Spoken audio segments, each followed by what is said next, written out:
प्यारे किसान भाइयों नमस्कार। इंडियन खेती में आप सभी का बहुत बहुत स्वागत है। प्यारे किसान भाइयों, आज हम लोग आपको बताने वाले हैं चुकंदर की खेती के बारे में। जी हाँ किसान भाइयों, चुकंदर की खेती हम लोग कैसे करते हैं और किस तरीके से हम लोग चुकंदर की फसल में जो है फायदा लेते हैं, आज इसी के बारे में हम लोग चर्चा करेंगे।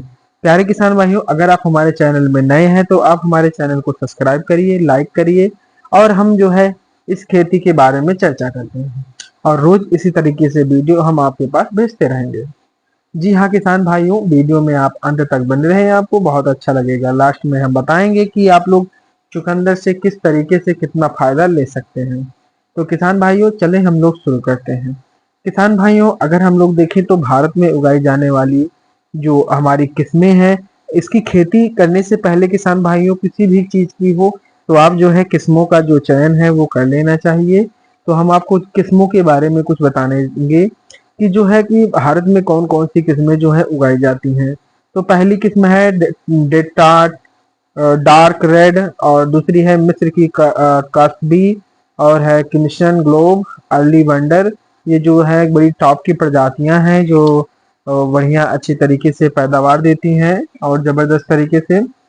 अगली बात करें हम लोग अनुकूल मौसम की, तो अनुकूल मौसम के लिए बात करते हैं तो ये जो बेसिकली ठंड के मौसम की जो है ये फसल है और ठंड के मौसम में इसको उगाया जाता है, लेकिन हम लोग कुछ फायदा लेने के लिए, पैसे कमाने के लिए जो है गर्मी में भी इसकी जो है खेती करते हैं, क्योंकि गर्मी में भी बहुत सारे मांग रहते हैं सैलेड वगैरह के लिए और कुछ दवाइयों के भी लिए इसका प्रयोग किया जाता है।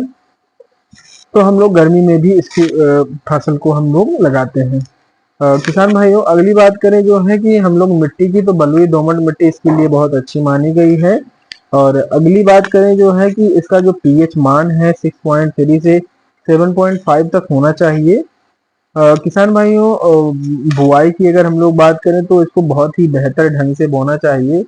खेत की अच्छी से तैयारी करके क्यारी बना के करीब 30 से 40 सेंटीमीटर की दूरी पर और 15 से 20 सेंटीमीटर पौध से पौध की दूरी पर और 2 सेंटीमीटर गहराई इसको बुआई करना चाहिए।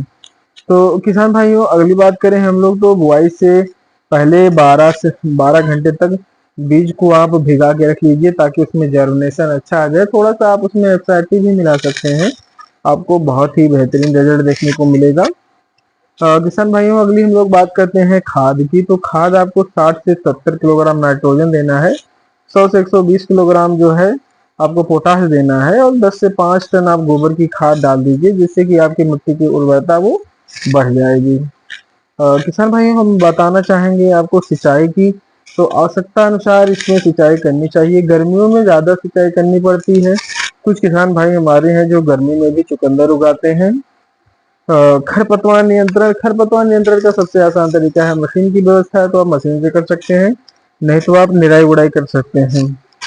रोग रोग की बात करें तो हम आपको बताना चाहेंगे कि ये एंटीऑक्सीडेंट होता है और रोग इसमें बहुत कम लगने के चांसेस होते हैं, तो इसी तरीके से कोई वैसे रोग नहीं देखा गया है। कटाई और छटाई की बात करें तो इसके बल्ब अगर 2.5 सेंटीमीटर जो के हो जाए 8 सेंटीमीटर के, तो आप इनके पौधों को आप कटाई छटाई कर सकते हैं। और इसका औसतन उत्पादन जो है करीब 250 कुंटल से लेकर के 300 कुंटल प्रति हेक्टेयर की दर से ये पैदा होता है। तो आप इस तरीके से इससे पैदावार ले सकते हैं। किसान भाइयों, आप जो है गर्म के मौसम में भी अच्छा रेट ले सकते हैं। ठंड के मौसम में जब बहुत ज़्यादा अवेलेबल नहीं होता है तो इसका रेट काफ़ी अच्छा होता है, तो आप इसकी फसल से आप अच्छा पैसा कमा सकते हैं। तो किसान भाइयों, उम्मीद करते हैं आपको बहुत अच्छे से समझ में आया होगा और हम लोग इसी तरीके से वीडियो बनाकर आपके पास भेजते रहेंगे। और आप लगातार अपने खेतों में एफएसआरटी का प्रयोग कराइए। Thank you so much.